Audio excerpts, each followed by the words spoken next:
રોમિયોનો પત્ર બીજો અધ્યાય ને પ્રથમ 3 કલમ એમ કે છે, એ માટે તો પથ્થર લઈને ઉભેલા ઓ પથ્થર મારવાને ટાંપીને ઉભા રહ્યા, પણ તમે મારી ના શક્યા કારણ કે પથ્થર તમને વાગ્યો.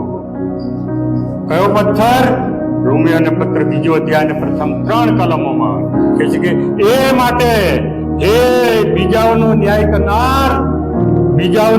કરનાર માણસ, તું ગમે તે હોય, તું બહાનું કાઢી શકશે નહીં.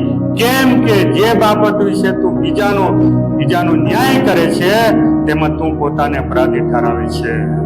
કેમ કે તું ન્યાય કરનાર પોતે પણ તે જ કામો કરે છે. એવા કામ કરનારાઓની વિરુદ્ધ દેવનો ન્યાય સત્યાનુસાર છે એવું આપણે જાણીએ છીએ.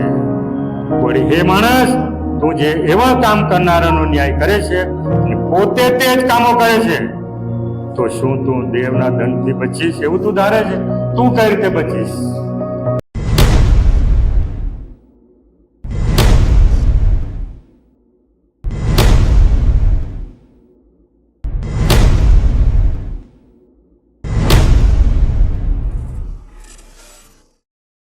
પ્રભુ ઈસુ ખ્રિસ્તમાં ખૂબ જ વાલા ભાઈ બહેનો, બાળકો, જુવાન, દીકરા દીકરીઓ, વડીલ બંધુઓ, પ્રભુના પવિત્ર ઘરમાં તેનું ભજન કરવાને માટે, તેની વાણી સાંભળવાને માટે પ્રભુનો પવિત્ર આત્મા આપણને અહીંયા દોરી લાવ્યા છો. પ્રભુના ઘરમાં પ્રભુના વચનનો આશીર્વાદ, આત્મિક ખોરાક, ખૂટતી બાબતો આપણા જીવનમાં હંમેશા દર રવિવારે ઉમેરે છે અને આપણે યોગ્ય થતા જઈએ છીએ, પ્રભુને મળવાને માટે તૈયાર થતા રહીએ છીએ. કોઈ દિવસની કોઈ વાણી કોઈ સમયે કંઈક બાકી રહી જાય, નહીં સાંભળીએ, નહીં સ્વીકારીને રહી જાય તો આપણા આત્મિક જીવનમાં એ ખાલી જગ્યા આપણી ખોટ બની રહે છે. માટે અંતને છેલ્લા ચાલાતા વર્ષોની અંદર પ્રભુ એના કામને ફરી નવું કરી રહ્યો છે. પ્રભુનો પ્રેમ પ્રગટ કરી રહ્યો છે. આ વિશ્વમાં અને આપણા દેશમાં ચારે બાજુ અશાંતિ, અરાજકતા કે ભય, ભીખ કે ગભરાટ કે લઘુતા ગ્રંથિ અને ભેદભાવ ને સતાવણી પ્રભુ મંદિરો પર, પ્રભુના સેવકો પર, મંડળીઓ પર, નવાઓ પર જે તરાપ વાગી રહી છે, કે આપણને સાંભળીએ છીએ ત્યારે આપણને નવું લાગે છે, કારણ કે આપણે એ સતાવણીને બચાવવાને માટે હવે આપણે આપણી નજીક પણ આવી રહ્યું છે. ત્યારે પ્રભુ એના માટે આપણને તૈયાર કરે. અને પ્રભુનું વચન બહુ સ્પષ્ટ છે કે જેઓ અંત સુધી ટકી રહે છે તે તારણ પામશે. એટલે અંત સુધી ટકી રહેવાને માટે આપણે કસોટીમાંથી પસાર થવું જ પડશે. પરીક્ષામાં પાસ થવું પડશે. પરીક્ષામાં પાસ થવા માટે આપણે મહેનત કરવી પડશે, તો જ આપણે સફળ થઈશું. દરેક પ્રકારના પરીક્ષણોને, સંજોગ અને પરિસ્થિતિઓને પાર પાડવાને માટે આત્મિક સામર્થ્ય અને ખજાનો એ પવિત્ર બાઇબલ છે. અને પવિત્ર બાઇબલ આજે આપણે મધ્ય ખુલ્લું છે અને તેનો આપણે સદુપયોગ કરી રહ્યા છીએ. હું અભિનંદન પાઠવું છું. આવો આપણે પ્રાર્થના કરીએ. પવિત્ર પિતા પરમેશ્વર, આજે તમારી કૃપામાં તમારા બાળકો અમે તમારી પાસે આવીએ છીએ ત્યારે અમે એમ કહીએ છીએ કે બોલ યહોવા, કેમ કે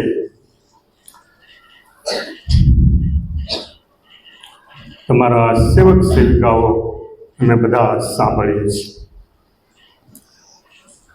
ઈસુના નામમાં આમેન. આજે આપનો વિષય છે દૈવી પ્રેમ, ઈશ્વરનો પ્રેમ. અને ઈશ્વરના પ્રેમને માટે આપણે શું કરીએ છીએ? એ પ્રેમને આપણે રોજ પ્રત્યુત્તર આપવાનો છે. એ દિશામાં આજે આપણે આ વિષય પર મનન કરવા માગીએ છીએ. ઈશ્વરનો પ્રેમ, મારા માટે પ્રેમ, સૌને માટે ઈશ્વરનો પ્રેમ. સારા જગતને માટે એક મહત્વની એક બાબત છે ધન માલ મિલકત, એ કે દૈવી પ્રેમ. ઈશ્વર આપણા પર પ્રેમ કરે છે. 4 મુદ્દા લઈશું. પ્રથમ, પ્રેમ, સ્વીકાર કરતો પ્રેમ. બીજો મુદ્દો રહેશે બદલતો પ્રેમ, જીવનોને બદલતો પ્રેમ. અને ત્રીજો મુદ્દો રહેશે સફળ કરતો પ્રેમ. અને ચોથો મુદ્દો રહેશે અનંત પ્રેમ, મુક્તિ આપતો પ્રેમ, શુદ્ધ કરતો પ્રેમ. આ 4 પ્રકારના પ્રેમ અવિરતપણે આપણી મધ્યે કાર્યરત છે. વિષય થોડો મહત્વનો છે, છતાં એનું સ્પષ્ટીકરણ કરવું એ અઘરું છે. પણ પ્રભુના પવિત્ર આત્માના સામર્થ્યમાં એ બધું શક્ય છે. અને અગાઉ આ પુલપિટ પરથી હાગારના જીવનમાં ઈશ્વરની હાજરી, હાગાર પર પણ એવી વ્યક્તિઓ પણ પ્રભુ પ્રેમ કરે છે, છોડાવે છે અને બચાવે છે, એ વિશે આપણે મનન કરી ગયા હતા. આજે હાગાર જેવી એક બીજી બાઈ, જેનું નામ છે ગોમેર. ગોમેર કોણ છે આપ બધા જાણો, બહુ બાઇબલ વાંચીએ છીએ આપણે. ગોમેર કોણ હતા બરાબર? હા. અને તેના માટે હોશિયા પ્રબોધકનું પુસ્તક વાંચ્યું નથી મેં, પણ એમાં 2 કલમોનો હું ઉપયોગ કરવા માગું છું. હોશિયા પ્રબોધકનું પુસ્તક અને તેનો બીજો અધ્યાય. હોશિયા પ્રબોધકનું પુસ્તક અને તેનો બીજો અધ્યાય. હોશિયા એક પ્રભુનો સેવક છે, ઈશ્વરનો ભક્ત છે, સંત છે. પ્રભુ એને પસંદ કર્યો છે. એ યુવાન છે અને પ્રભુ એને પસંદ કર્યો છે. હોશિયા નામનો અર્થ છે તારણ, મુક્તિ કે છુટકારો કે જીવન. તારણ એનો અર્થ થાય છે. આ હોશિયાને અને ગોમેર નામનો અર્થ થાય છે બેવફા સ્ત્રી. અને ત્યાર પછી બીજું પાસું એનું છે પરિવર્તન પામેલી સ્ત્રી, પાછી ફરતી સ્ત્રી, પાછા ફરો. ગોમેરનો અર્થ એ થાય છે. હોશિયા પ્રબોધક જુવાન છે. એક દિવસ આકાશમાંથી દેવવાણી એની પાસે આવી. હોશિયા પ્રબોધકને એમ કહ્યું કે હોશિયા પ્રબોધક તું લગ્ન કર. કન્યા, પ્રભુ જ કન્યા બતાવે છે. જ્યાં એક સ્ત્રી, આ શબ્દ વાપરો બાઇબલમાં છે, કહેવાય એક શ્વેશ્યા છે, ખરાબ સ્ત્રી છે, આડી લાઈનની સ્ત્રી છે. એ ગોમેર સાથે તું લગ્ન કર. આપણે સાંભળીએ ત્યારે નવા લાગે. ઈશ્વર પાત્ર પસંદ કરે છે પ્રબોધકને માટે, અને પ્રબોધકને એમ કહે છે કે જ્યાં તું એક વેશ્યા સાથે લગ્ન કર, ગોમેર સાથે તું લગ્ન કર. અને પ્રબોધક દેવવાણીને આધીન થઈને ગોમેર નામની આડી લાઈનની એક બાઈ એ સ્ત્રી સાથે, વેશ્યા સાથે લગ્ન કરે છે. આપણને સમજવું, સ્વીકારવું થોડી બળો અઘરી લાગે, પણ આ દેવવાણી છે, પ્રબોધકનું આ જીવન છે અને પ્રભુનો મહિમા મરેલો છે. ગોમેર સાથે લગ્ન કર. અને હોશિયા પ્રબોધકે ગોમેર સાથે લગ્ન કરી લીધા. એ લગ્ન જીવનમાં 3 સંતાનોની ભેટ મળી. અને ત્યાર પછી એ ગોમેર બેવફા બનીને બીજે જતી રહી, બીજા લગ્ન કર્યા, ચાલી ગઈ. શું લાગે? એ બેવફા સ્ત્રી બની ગઈ. 3 બાળકો મૂકીને ચાલી ગઈ, પ્રબોધકને મૂકીને ચાલી ગઈ, સેવકને મૂકીને ચાલી ગઈ.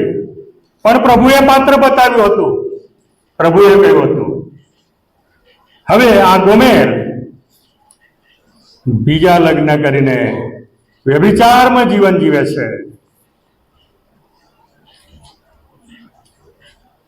પ્રબોધક હોશિયાને પ્રભુની વાણી બીજી વાર આવી.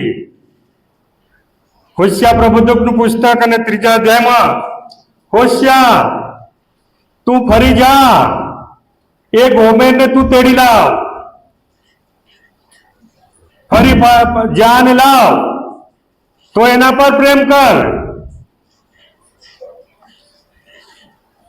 આવી સ્ત્રી સાથે ઈશ્વરની આજ્ઞા છે, તું જા ને એને લઈ આવ, તેડી લાવ, તું ફરી સંબંધ બાંધ.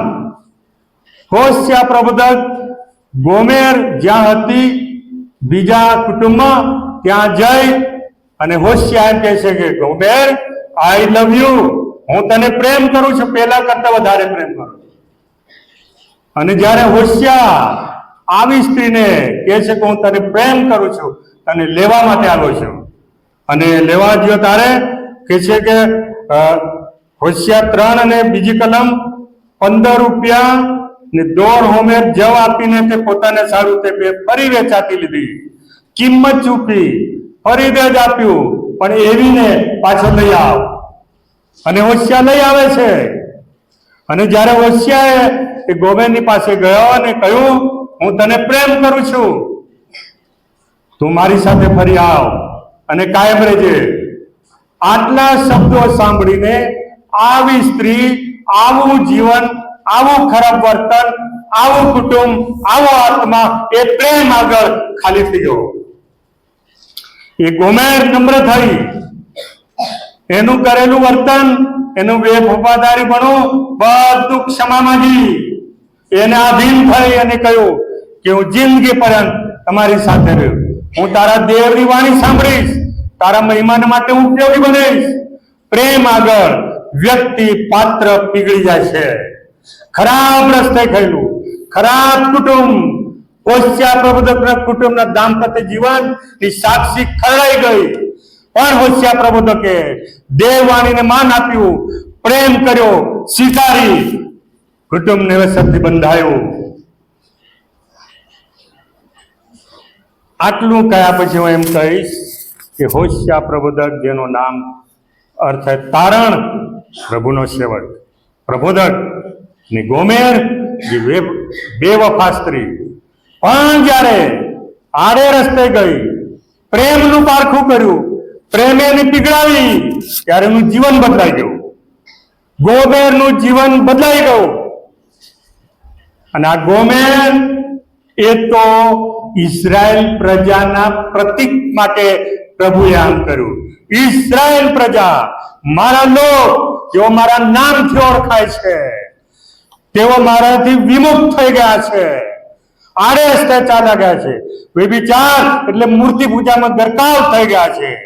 અને એ સમયે આ પ્રબોધક વાણી સમય દરમિયાન ઇઝરાયલ પ્રજા મૂર્તિ પૂજા તરફ ઢળી ગઈ હતી, પોતાના ઈશ્વરને ભૂલી ગઈ હતી અને ચાલી ગઈ હતી.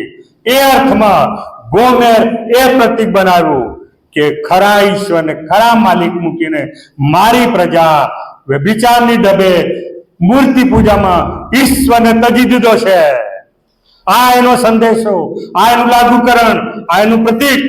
અને ગોમેરના જીવનમાં બદલાણ આવ્યું. એમ એ સમયે ઇઝરાયલ પ્રજામાં, યહૂદામાં, બિન્યામીન કુળની અંદર અદ્ભુત પરિવર્તન આવ્યું.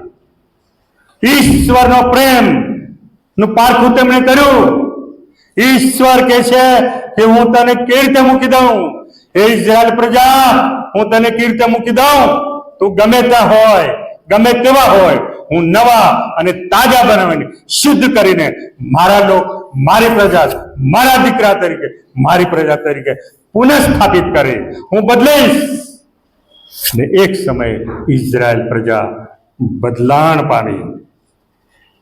ઈશ્વર બદલે છે.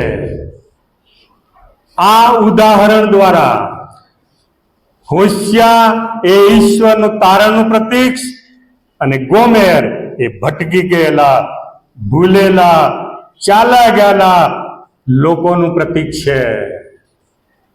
અને જ્યારે હોશિયા એના પર પ્રેમ કરે છે, ત્યારે તે ફરી મૂળ ઘરમાં આવીને પ્રભુના મહિમાનું કારણ અંત સુધી આ ગોમેર બની.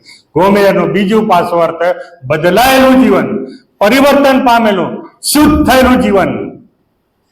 અને હોશિયા પ્રભુદત્ત દ્વારા પ્રભુએ ઇઝરાયલ પ્રજાને એના કૌટુંબ જીવનના નબળા પાસા દ્વારા એ કુટુંબને પુનર્જીવિત કર્યું, નમૂનાદાયક બનાવીને ઇઝરાયલ પ્રજાને માટે તેઓ નમૂના કારણ બન્યા. અને ઇઝરાયલ પ્રજા પ્રભુની ગમ પાછી ફરી, મૂર્તિઓ તજી દીધી, જગતને ભૂલી ગયા, તન મન ધનથી ખરા ભાવથી આ અમારો ઈશ્વર જે અમને મિસરની ગુલામીથી બહાર લઈ આવ્યો હતો, તે અમારી સાથે છે, જે બનાવનાર છે તેના અને બાળકો છે, અમે ભૂલી ગયા હતા, ભટક્યા, ભૂલો કરી. પણ આજે પ્રભુ અમે તમારા છે, તું મારો છે. અને તેથી હોશિયા પ્રભુનું પુસ્તક 2 અધ્યાય 23મી કલમમાં આનું પરિણામ આવ્યું. હોશિયાએ પ્રેમ અંત સુધી જાળવ્યો, ઈશ્વર એના લોક પર અંત સુધી પ્રેમ જાળવી રાખ્યો, માફી આપી અને જીવનો સુધર્યા, લાયક બન્યા, વફાદાર બન્યા, મરણ પર્યંત પ્રભુને માટે બની રહ્યા, પ્રભુના સાચા પાત્રો બન્યા. આપણા જીવનની અંદર ઘણી બધી વખત ઈશ્વરથી દૂર રહેવાનું, ભૂલી જવાનું, તાલંતો મૂકી દેવાનું, અન્ય દેવદેવોના રૂપમાં અન્ય બાબતો પર આપણે વધારે પ્રેમ કરીએ ત્યારે એક મૂર્તિ પૂજા બની જાય છે. તો પણ પ્રભુ આપણા પર પ્રેમ કરે છે. ને તેથી આજે કોઈ બાબત જીવનની અંદર એમ જોવાય છે કે હું પ્રભુથી દૂર છું, મારું હૃદય પ્રભુથી દૂર છે, મારી સેવા પ્રભુથી દૂર છે, મારું અંગત જીવન અશુદ્ધ છે, તો આજે એ હૃદયને પ્રભુ એના પ્રેમે બદલો. પ્રભુ કે છે, આવો વૈતૃ કરનારા, બહારથી લદેલા, તમે સગલા મારી પાસે આવો, હું તમને વિશ્રામ આપીશ, હું તમને શાંતિ આપીશ, તમને સાજા તાજા રાખીશ. મારા દીકરા દીકરીઓ, તમારું નામ મારા જીવનના પુસ્તકમાં હા ને આમીન કાયમ રહેશે. તું મારો છે, તું મારી છે, તું મારી પ્રજા છે, તમે મારા લોક છો, તું મારું બાળક છે, તું મારી દીકરી છે, તું મારો દીકરો છે, તું મારો સેવક, તમે મારા છો, મારા વાડાના ઘેટા છો. એક પણ ખોવાઈ જાય હું એને મૂકી રહેવા નહીં દઉં, જતું નહીં કરું. 99 ને રાનમાં છોડીને એકને લેવા માટે હોય. દેવનો અમાપ્ય આ પ્રેમ છે. રાત દિવસ તમને મને આ પ્રેમ શોધી રહ્યો છે, આ પ્રેમ જોઈ રહ્યો છે, આ હૃદયના અભ્યંતરને જોઈ રહ્યો છે, આપણા વિચાર વાણીને વેગળેથી સમજે છે, આપણા અંતરને જુએ છે. આ પ્રેમ આપણા હૃદયને જોઈ રહ્યો છે અને પ્રેમ શોધી રહ્યો છે, પ્રેમ બદલી રહ્યો છે. પ્રેમ પ્રેમ છે.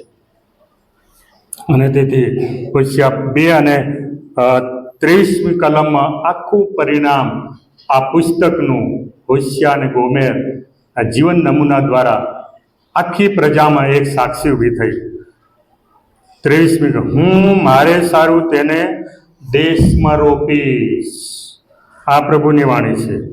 જે કૃપા પામેલી નહોતી તેના પર હું કૃપા કરીશ. જે કૃપા પામેલી નથી ભટકે તેના પર હું કૃપા કરીશ. આપણા જીવનમાં પ્રભુની કૃપા કાયમ રહે, ટકી રહે માટે તેની પાસે આવીએ. પછી કહે છે કે અને જેઓ મારા લોક નહોતા તેઓને હું કહીશ કે તમે મારી પ્રજા છો. અને તેઓ કહેશે, લોકો કહેશે, પ્રજા કહેશે, તું અમારો દેવ છે. હાલેલુયા. બદલાયેલા જીવનો કે તું મારો દેવ છે, બીજો નહીં. તમે મારા દેવ છો, તારાથી નિરાળ રહીને હું કંઈ જ નહીં કરું. પાછા ફરેલું જીવન, એકવાર બદનામ થયેલું જીવન ધનવાન પ્રભુ પાસે આવવાથી ધનવાન થાય છે. અને પ્રભુ આવા ઘેટાને આજે શોધી રહ્યો છે. બીજો મુદ્દો છે સુધારતો પ્રેમ, બદલતો પ્રેમ.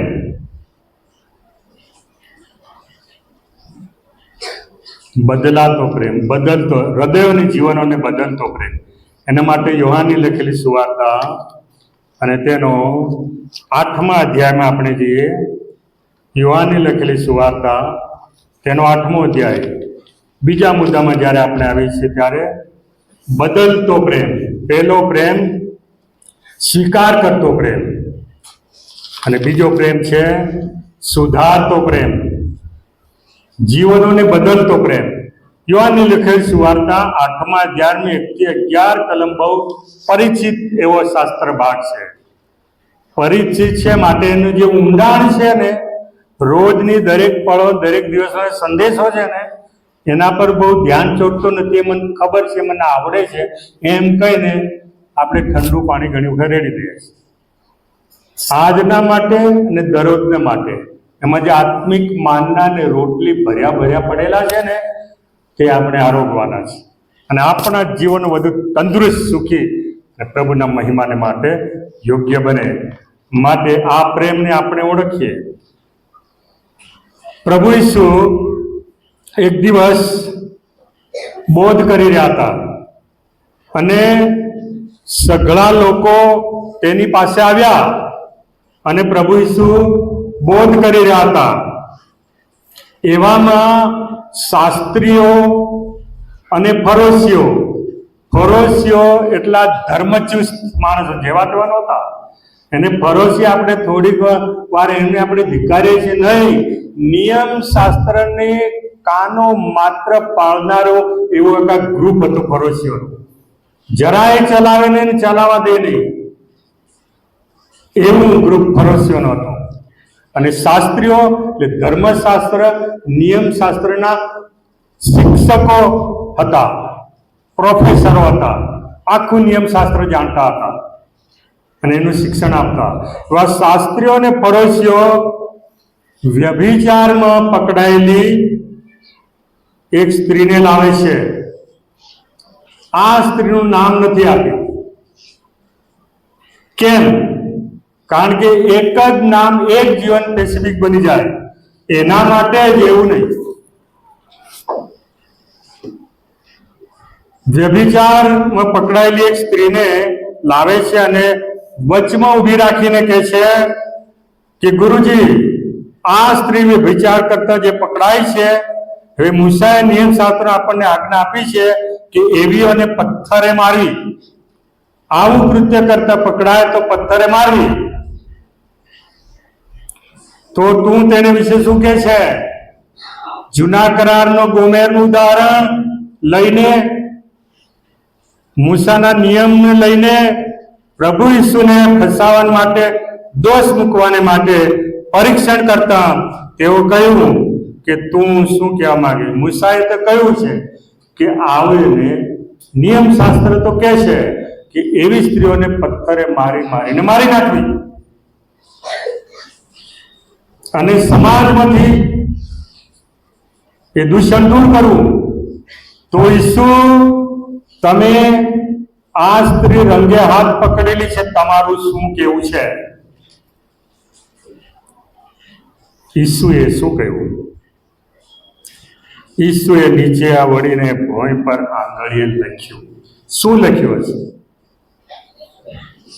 10 આજ્ઞાઓ લખી, નિયમો લખ્યા, કોઈ વચન લખ્યું. તમને ખબર ના હોય શાસ્ત્રીઓને ફરોશીઓ, હું લખું છું તે વાંચો. તેઓએ તેને પૂછ્યા જ કર્યું. ત્યારે ઊભા થઈને કહ્યું કે બહુ સરસ, તમારામાં જે કોઈ પાપ વગરનો હોય તે પહેલો તેના પર પથ્થર નાખે. જેણે પાપ કર્યું ના હોય એને પથ્થર મારે, પહેલો પથ્થર મારે.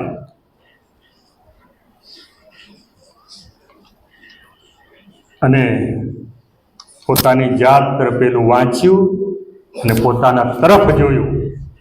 પોતાની તરફ જોયું. એમને એમના હૃદયમાં ભોંય પર માટી પર લખાયેલું નિયમ ને વચન એમના હૃદયની પાટી પર લખાઈ ગયું.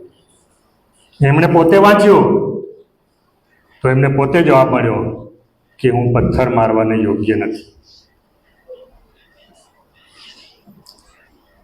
કોઈ પથ્થર મારવાને યોગ્ય ઠર્યું નહીં.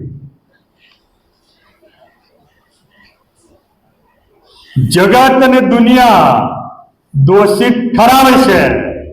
તમારો ને મારો પ્રભુ ને વચન અને ઈસુ દોષ રહિત બનાવે છે. એ ચોખ્ખા કરે છે, દોષ મુક્ત કરે છે, દોષિત ઠરાવતો નથી. ઈસુએ કહ્યું, હું પણ તને દોષિત ઠરાવતો નથી. કેમ? પણ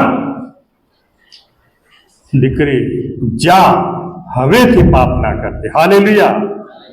હવેથી નહીં. શુદ્ધ કરી, એ જીવન બદલાયું, એ માર્ગ બદલાયો, એ કુટે બદલાય, એ બંધનમાંથી મુક્ત થાય. જીવનના પુસ્તકમાં આ ભાઈનું નામ નોંધાયું. હજારો કરોડો બહેનો નામ નોંધાયા. કોઈનો નાશ ના થાય. અને આ બાઈએ જે કૃત્ય કર્યું હતું એની સામે કોઈ ન્યાય નહીં થયો.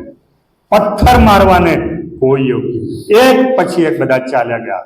કારણ એ પથ્થર એમને જે પથ્થર મારવા હતા એ પથ્થર એમને વાગતા હતા, માટે પથ્થર નીચે પડ્યા.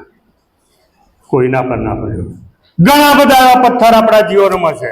ટીકાના પથ્થરો, અભિમાનના પથ્થરો, ગૌરવના પથ્થરો, વાણી વિલાસના પથ્થરો, મોટા હોવાના પથ્થરો, અભિમાનના પથ્થરો. વાલા ભાઈ બહેનો, બીજાને નીચા ગણવાના પથ્થરો આપણે ફેંક્યા કે લઈને ઉભા જ હોય. પ્રભુ કહે છે કે ના, તમે પોતાને જુઓ. બધા ચાલ્યા ગયા. અને તેથી રોમિયોને પત્ર બીજો અધ્યાય ચોક્કસ કાઢીએ. રોમિયોને પત્ર તેનો બીજો અધ્યાય 1 થી 3 કલમ. પ્રભુ શું કહે છે? રોમિયોને પત્ર બીજો અધ્યાય ને પ્રથમ 3 કલમ એમ કે છે, એ માટે તો પથ્થર લઈને ઉભેલા તો પથ્થર મારવાને ટાંપીને ઉભા રહ્યા, પણ તમે મારી ના શક્યા, કારણ કે પથ્થર તમને વાગ્યો. કયો પથ્થર? રોમિયોને પત્ર બીજો અધ્યાય ને પ્રથમ 3 કલમોમાં કહે છે કે એ માટે હે બીજાઓનો ન્યાય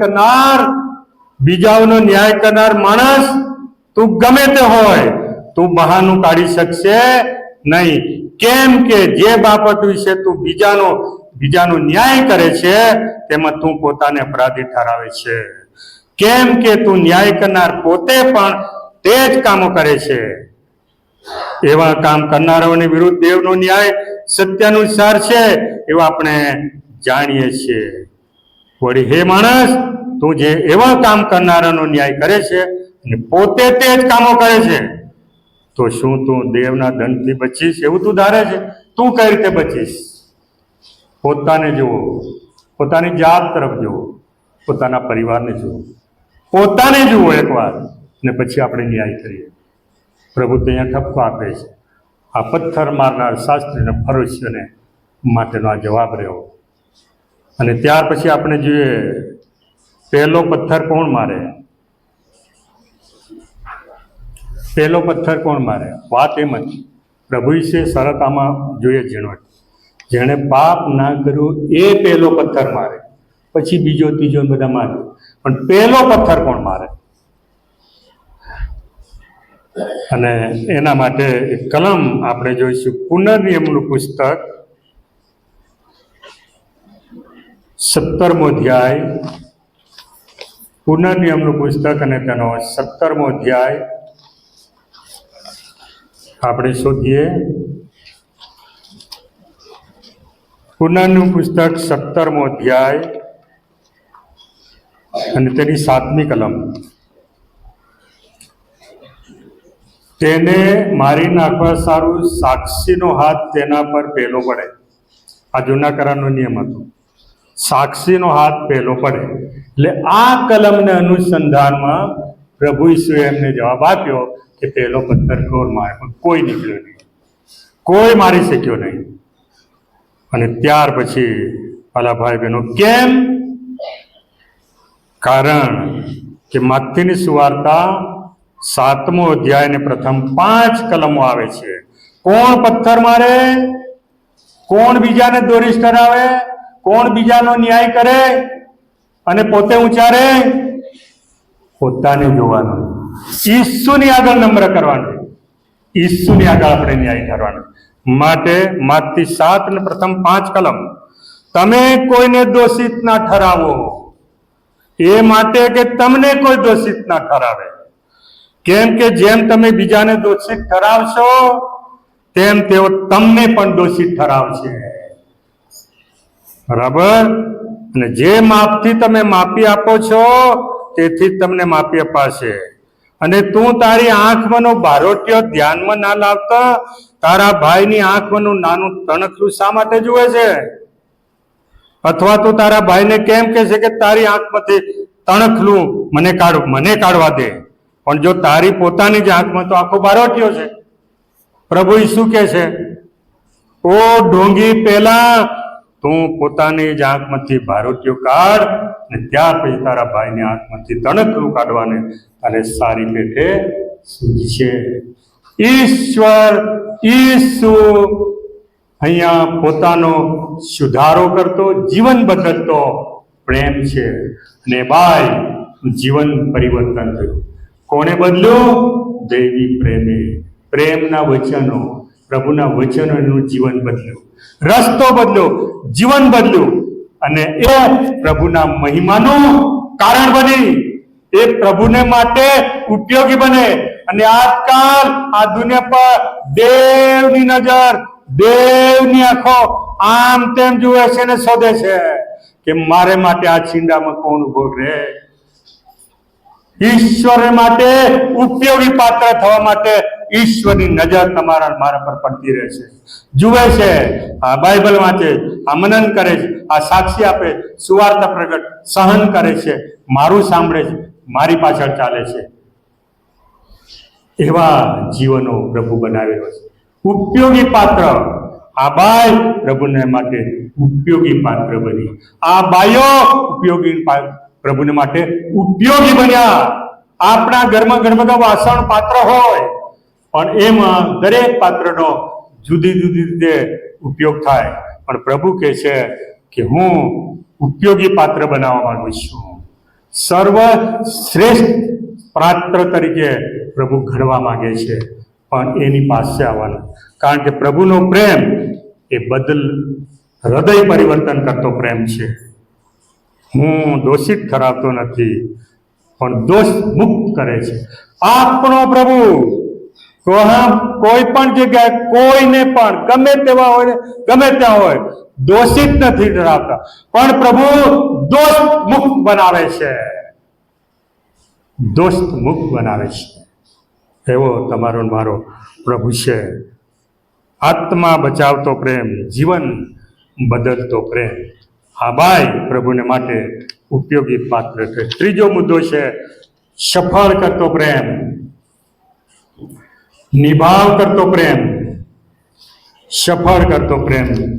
બીજો કાળવૃતાંત 15મા અધ્યાયમાં જે શાસ્ત્ર વાંચ્યો તેમાં આપણે આવીએ. બીજું કાળવૃતાંત અને તેનો 15મા અધ્યાયમાં આપણે આવીએ. ત્રીજો મુદ્દો સફળ કરતો પ્રેમ.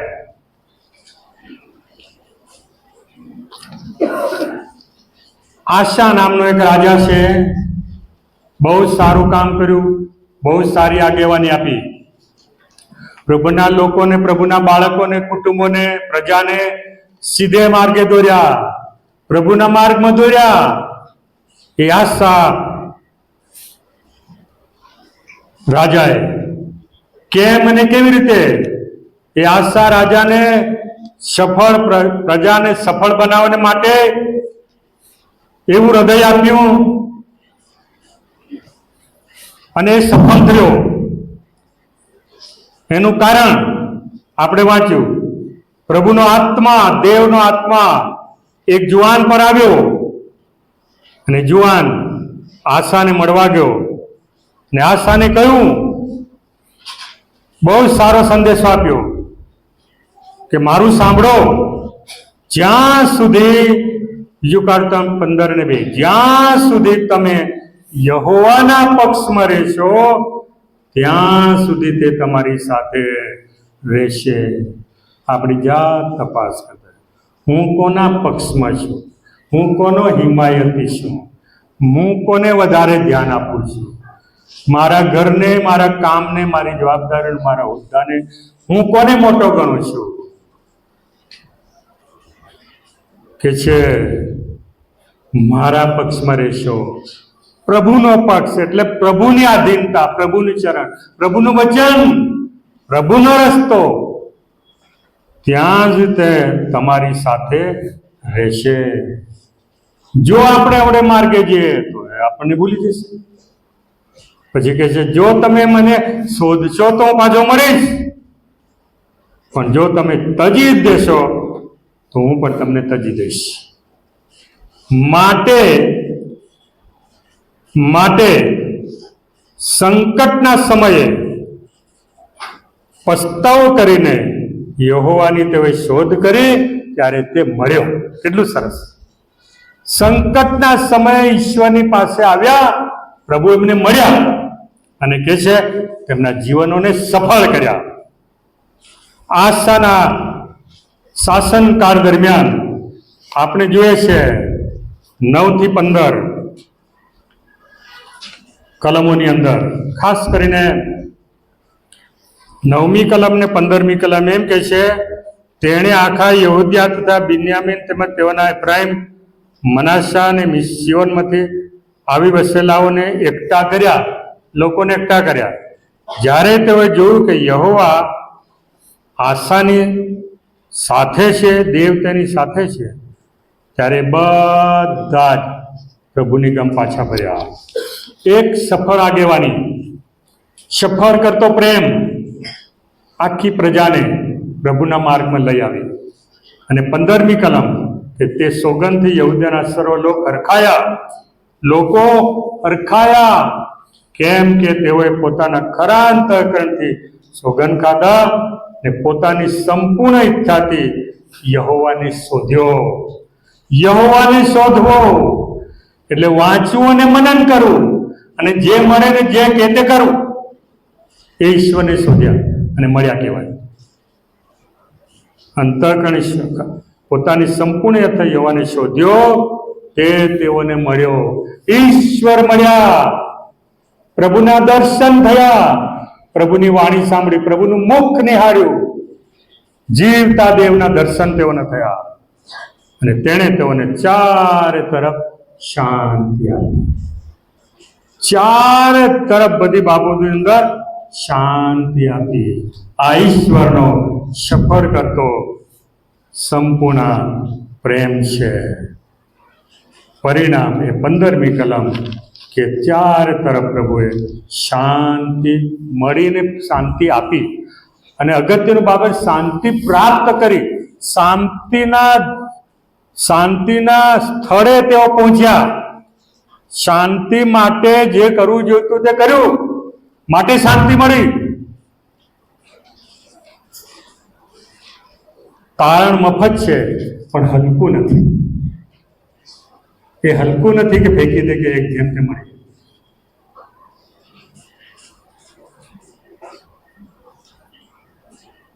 કારણ મફત. Salvation is a free, salvation is a free but not cheap. એ હલકું નથી. તેથી જ્યાં મળે છે ત્યાં જવું, જ્યાં મળે છે ત્યાં રૂકો, જ્યાં મળે છે તેને સાંભળો અને તેના પક્ષમાં રહો, પ્રભુના પક્ષમાં, પ્રભુની આધીનતામાં. ચારે તરફ શાંતિ, શાંતિ રે શાંતિ. સફળ કરતો પ્રેમ આપણા જીવનોમાં, કુટુંબોમાં સફળ કરતો પ્રેમ આ રીતે આવે છે. એનું મુખ આપણે શોધીએ, એની પાસે આપણે રહીએ. અને ચોથો અને છેલ્લો મુદ્દો છે અનંત પ્રેમ, મુક્તિનો પ્રેમ.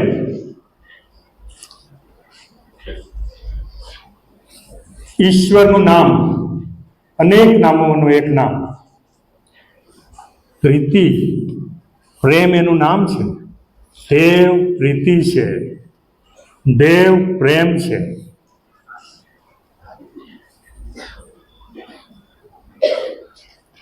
અને આ પ્રેમ દ્રાક્ષર ખૂટી જાય, બીજું બધું ખૂટી જાય, જૂનું થઈ જાય. પણ આ પ્રેમ કદી, બોલો, દેવનો પ્રેમ, દેવ પ્રીતિ છે ને પ્રેમ કદી, બધા સાથે બોલો બાળકો, પ્રેમ ખૂટતો નથી. બોલો હવે બોલો, પ્રેમ, પ્રીતિ ખૂટતી નથી. અને જેના જીવનમાં, હૃદયમાં, જીવનમાં પ્રેમ છે, પ્રેમ એટલે ઈસુ છે, હૃદયનો રાજા ઈસુ છે, ઘરનો માલિક ઈસુ છે, પ્રેમ કદી ખૂટે નહીં. અને ઘણા બધા જીવનની અંદર ઘણી વારમાં પ્રેમ ખૂટી જાય ને ક્રોધ તપી જાય, ના બોલવાનું બોલાય, ના કરવાનું ભૂલી જવાય. પ્રેમ કદી ખૂટતો નથી. બીજું બધું ખૂટતું રહે, પ્રેમ કદી ખૂટતું નથી. આ પ્રભુએ અચળ પ્રેમ રાખ્યો. જો પ્રભુએ જગત પર પ્રેમ કર્યો ના હોત, એ પ્રેમ આજે કરતો ના હોત અને ન્યાય જ કર્યા કરે તો કોઈ ન્યાય થાય, બધાના પથરા ફેંકાઈ જાય. પ્રભુનો અચળ પ્રેમ છે. એ પ્રેમને શું કરવાનું છે? રોમીયોનો પત્ર 12મો અધ્યાય, પ્રેમની પરિભાષા બીજી દયા, દેવની દયા. દેવ દયાળુ છે, પ્રેમાળ છે. અને તેથી રોમીયોનો પત્ર 12મો અધ્યાયની પ્રથમ 3 કલમ બધાને મોઢે હોય છે ને. એ માટે દેવની દયાની ખાતર તમારા શરીરનું જીવતું દેવને પસંદ પડે એવું અર્પણ કરો.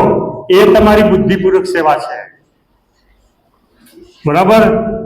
તો એ પ્રેમને પચાવવાનો છે, આરોગવાનો છે.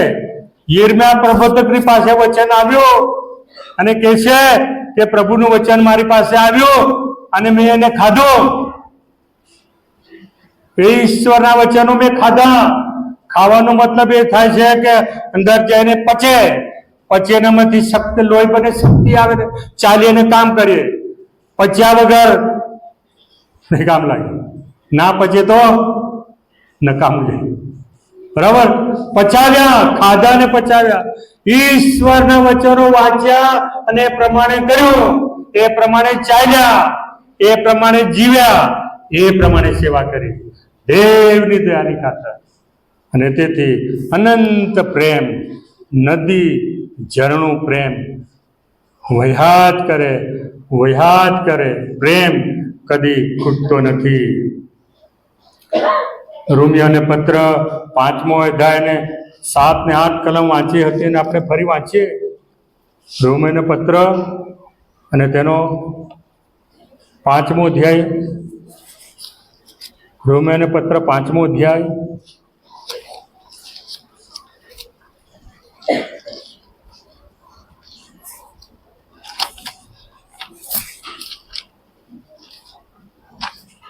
સાત ને 8 કલમ.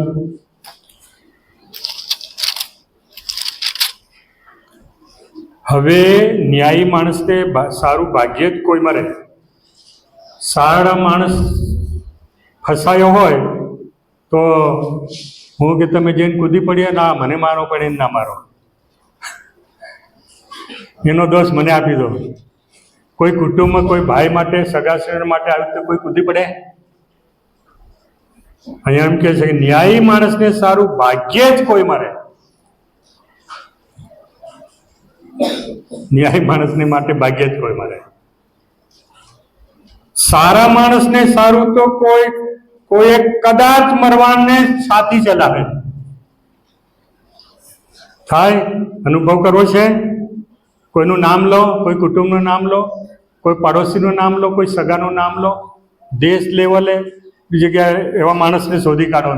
એ માણસ ફસાય, એ માણસને બચાવવા માટે તમે તમારું બધું ચૂકી દેશો, બેલેન્સ આપી દેશો, ફના થઈ જશો. કે છે કે કોઈ એક કદાચ એવા સારા માણસને સારું તો કોઈ એક કદાચ મરવાને પણ સાથી ચલાવે.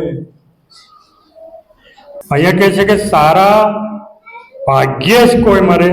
સારા માણસને સારું તો કોઈ એક કદાચ મરવાને છાતી ચલાવે.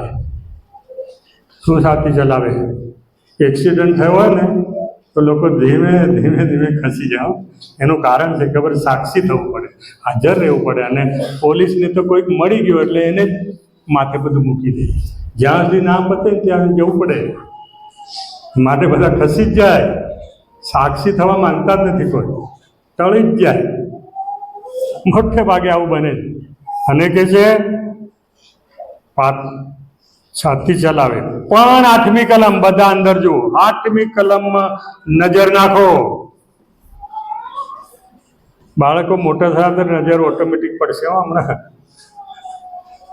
વખત આવે ને ત્યારે ભલભલા નમી જાય.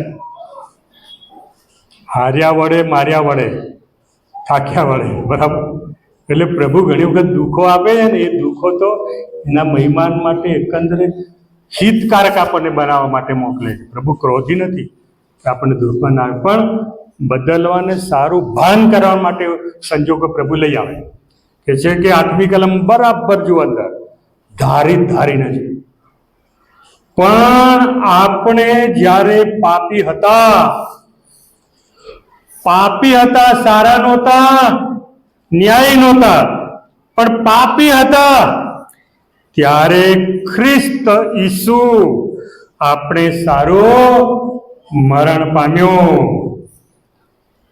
એમ કરવામાં દેવ આપણા પર પોતાનો પ્રેમ પ્રગટ કરે છે.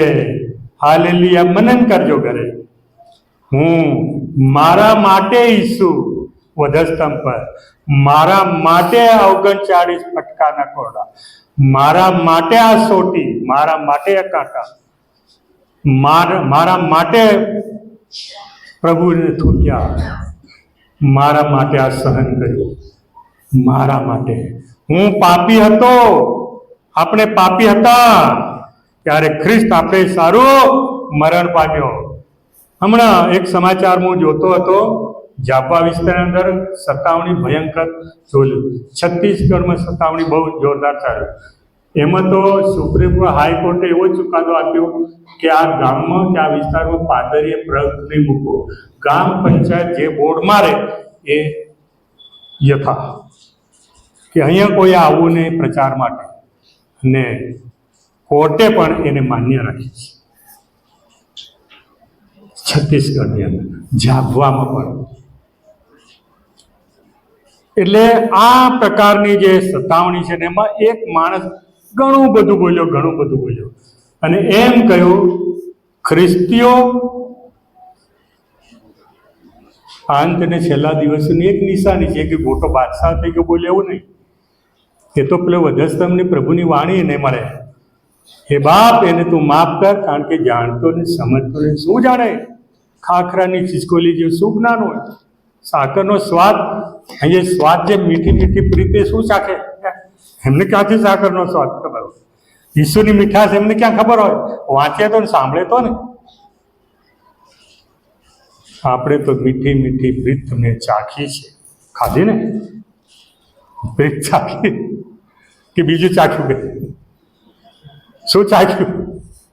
કે છે એ ભાઈ એમ કે છે કે એવો ઈસુ અમારા ગામમાં લઈ આવો, જીવતાને લાકડે ટાંગી દીધો, એ તમારો દેવ?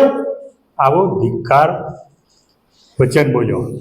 ત્યારે મને યાદ આવ્યું, ગોલિયાતની સામે એક ગોવાળ ઘેટપ્રગચાના દાઉદ ગોફણ લઈને ગયો અને ગોલિયાતે એને એમ કહ્યું કે આવા કૂતરા જેવાને મારી બાહોશ સામે મોકલ્યો, આને આ ગોવાળિયા છોકરાને મોકલો?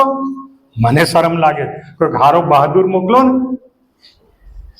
ત્યારે દાઉદે એમ કહ્યું, હે તો શસ્ત્ર સજ્જ થઈને આવે છે, પણ હું મારા જીવતા દેવની નામે તારી સામે આવું છું.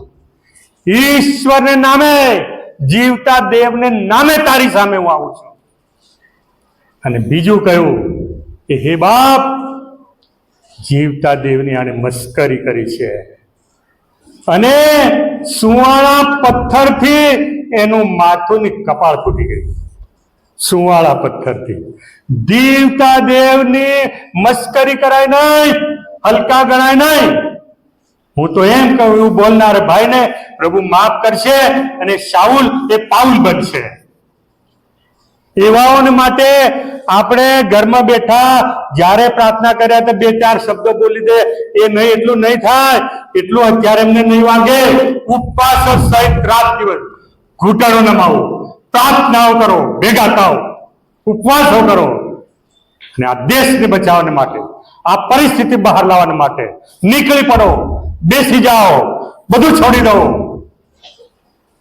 ઈશ્વરના પક્ષે આવી જાઓ. ઈશ્વરનો વિજય નિશ્ચય છે. આ જગત શેતાન ખાલી ફૂફાડા મારે, એ હારેલો છે, એ ગભરાઈ ગયો છે. હવે મારો નાશ છે, મારા બધા જાય છે. ને વાલા ભાઈ, આ દિવસની અંદર જ્યારે આ વિભાગની અંદર આ બંધન આવ્યું, ચેતવણી આવે છે, ત્યારે તમે કલ્પી ના શકો એટલા બધા લોકો ગામે ગામ, એક ઘરમાં એક આત્મા ઈસુને ઓળખે છે. તમે જોશો કેટલી બધી મંડળીઓ થઈ. 57 સમયનો કાયદો આવ્યો ત્યારે આપણે બહાર આવ્યા. કાયદાને આપણે તોડતા નથી. દેવનો પ્રેમ આર પાર નીકળી જાય છે. જીવનનું પાણી આર પાર નીકળી જાય છે, એ રોકાય નહીં. એ ભાઈને હું એમ કહેવાનું, માફ કરે. આપણે પાપી હતા ત્યારે ખ્રિસ્ત આપણે સારું મરણ પામ્યો, આપણા પર પોતાનો પ્રેમ પ્રગટ કર્યો. એમ કરવામાં પ્રેમ પ્રગટ થયો. આપણા પર આવો દૈવી પ્રેમ પ્રગટ થયેલો ને આવા પ્રેમમાં નાયેલા, શુદ્ધ થયેલા. શું નાયા છો તમે ઈસુના રક્તમાં? શું તમારા પાપ શુદ્ધ થયા છે? અને તેથી પ્રભુ ઈસુ ખ્રિસ્ત નો અમાત્ય દૈવી પ્રેમ, અનંત પ્રેમ, મુક્તિ આપતો પ્રેમ ઈસુમાં જ જોવા મળે છે. જ્યારે પ્રભુ ઈસુ ખ્રિસ્તને વધસ્તંભ જડાવવામાં આવ્યા, 7 ભાષણો કર્યા.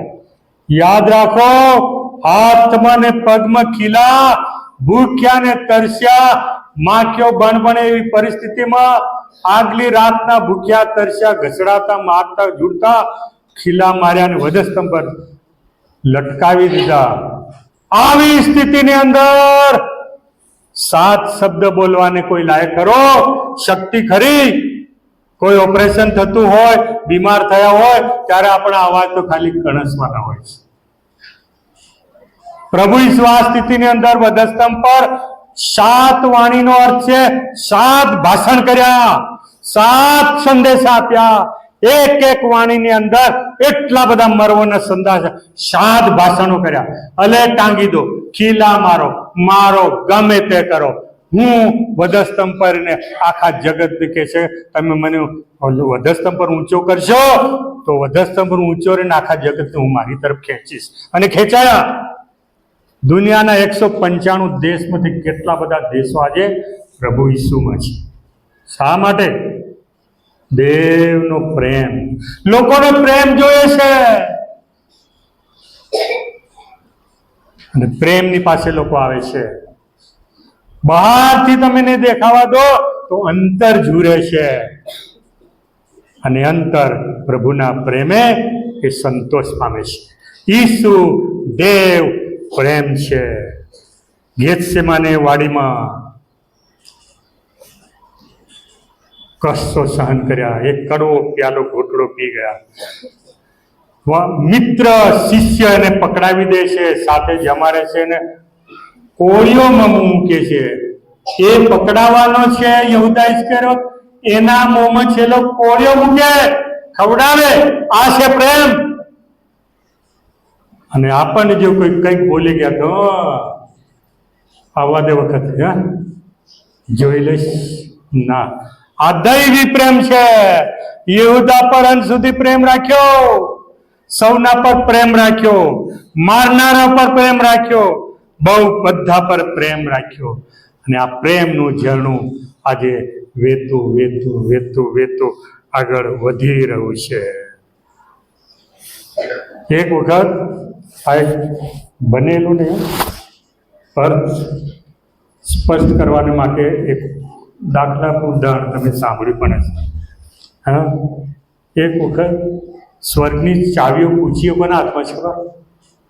સ્વર્ગની કૂચીઓ કોને આલી? નહીં ખબર? પિત્તરની કૂચીઓ નહીં આલી.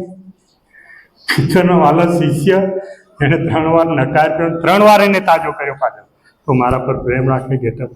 એને સ્વર્ગની કૂચીનું ઝુમખા ગીરા પિત્તરના હાથમાં, ચાવીઓ બરાબર પિત્તરની પાસે ચાવીઓ છે.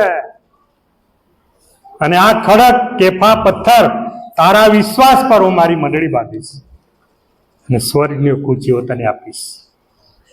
શેતાનને ખબર છે બધા ચાવી કોની પાસે, એટલે ચાવી જેના હાથમાં ને એને પેલો પકડ્યો, ગમે તેને ના પકડે. ચોર આવે તો કે રખિયા લઈને નહીં જાય, સારું લે, સારાને જોતો પણ કોણ હાલે છે એને જોયું. મરેલો માણસ ના હાલે, કઈ નહીં, આવ્યા અને બેસી જતા રહે, પતાઈ દે. જો જીવે છે ને કામ કરે છે તેને પકડે છે. તો સ્વર્ગની કૂચીઓ પિત્તરના હાથમાં છે. તો પ્રભુના 3 પાળકો, એક પેન્ટિકોસ્ટલ, એક સામાજિક પાળક સેવા કરનાર, અને એક આધ્યાત્મિક સાજાપણું આપતી સેવા કરનાર, અને વચનનું શિક્ષણ આપનાર પાળક. જગતપતિ જીવન પૂરું તો સ્વર્ગમાં પહોંચ્યા. સ્વર્ગના દરવાજે ઊભા 3 પાળકો. પિત્તર એમ કહ્યું કે ના, તમને આંચકો લાગશે ને બાળકોને આવી દશા, ના ઊભા રહો. પેલા કે અમે ઊભા રહીએ, અમારે તો ફટાફટ અંદર જવાનું કામ કરીને. ઊભા રહો, કલાકની વાર છે, તમારી જગ્યા નથી થઈ, થોડીક રાહ જુઓ. બાજુમાં નર્ક. શેતાન સાંભળી ગયો. શેતાન દોડતો પિત્તર 1 કલાક માટે મારી પાસે જગ્યા છે, અહીં મોકલી દે.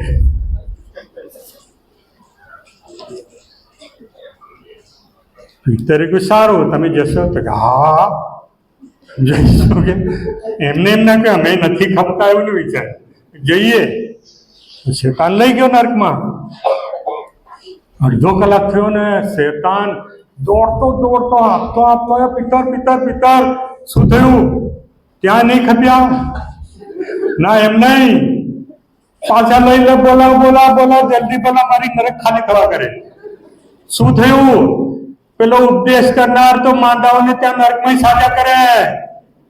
હા, ત્યાંય ભાષણો કરે, ત્યાં બધા સુધારા બધા બદલાવા માંડ્યા. લઈ લે પાછો, હું ખાલી થવા કરું. અને પિત્તરે ફરી બોલાવી લીધા અને આવી ગયા. અને ત્યાં જઈને પણ પ્રભુના સેવકોએ સેવા કરી. આ ઉદાહરણ આપણને એમ કે છે, પ્રેરિત પાઉલને બધાને એમ કહ્યું હતું કે દુનિયાને જગતને ઉથલ પાથલ કરનારા એ પણ આવ્યા છે. શેતાન એમ તો નરકમાં ઉથલ પાથલ કરવા તો જપતે એવા નહીં, સત્તાવણીમાં નહીં બોલે એવું નહીં માનતા. અમે કામ કરીશું, કાયદાખાનું ગમે તેવા આવશે, હું કામ કરીશ. અને પછી તેઓ સ્વર્ગમાં ગયા. અહીંયા પૃથ્વી પર સફળ સેવા કરી અને પેલા ત્યાં નરકમાં 1/2 કલાકમાં ઘણું કામ કરી નાખ્યું. શેતાન ગભરાઈ ગયો. અને આ જગતમાં પ્રભુના કામોને જોઈને શેતાન આજે ગભરાઈ રહ્યો છે. માટે આને જેલમાં મૂકો, આને આમ કરો, તેમ કરો. કાંઈ નહીં, આપણે નહીં જંપીએ. મને ઈસુ મળ્યો છે, પ્રેમ ખૂટે કોઈ ખૂટાડે પણ નહીં. આ પ્રેમને કોઈ ખૂટાડે પણ નહીં. પ્રેમ હોવો જોઈએ. અને આ રીતે વાલા ભાઈ બહેનો, આ દિવસની અંદર ઈશ્વરનો અમાન્ત્ય પ્રેમ આપણા પર છે. માટે આ ઉપવાસ દિવસોની અંદર એક લક્ષ્ય રાખો, આપણો દેશ.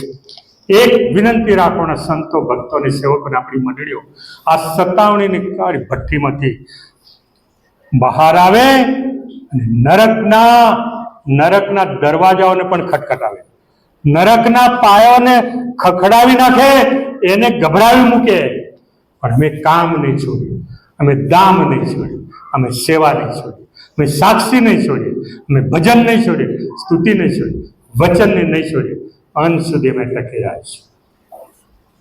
પ્રથમ આપણે જો પ્રેમ, પહેલો પ્રેમ આપણે જોઈ ગયા સ્વીકાર કરતો પ્રેમ, કારણ કે પ્રેમ સ્વીકારે છે. બીજો પ્રેમ સુધારો કરતો બદલતો પ્રેમ, પ્રેમ બદલી રહ્યો છે. ત્રીજો પ્રેમ સફળ કરતો પ્રેમ, આપણને સફળ કરીએ. ચોથો પ્રેમ અનંત પ્રેમ, મુક્તિનો પ્રેમ, એ સદા આપણામાં છે અને તેને આપણે વળગી રહે. આજના વચન માટે પ્રભુનો આભાર માનતો પ્રાર્થના કરીએ. હે સનાતન યુગના અંતર્યામી ઈશ્વર, અમે આભાર માનતા સ્તુતિ કરી ધન્યવાદ કરીએ છીએ રાજા. તમારા પસંદ કરેલા બાળકોને તમારા લોકને તમારી પ્રજા તરીકે અજવાળાના દીકરા કામ કરતા, સેવા કરતા, ટકી રહેતા, પ્રેમ કરતા, સુધારો વધારો કરતા તમારા સંતોનો ભક્તો તરીકે તમે બહાર છે.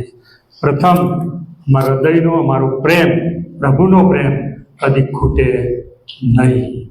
માટે મારું જીવન તમારા હાથમાં અમે સોંપી દઈએ છીએ. આ પ્રેમ મારામાં સદા ટકી રહે. ઈશ્વરના નામમાં આમીન.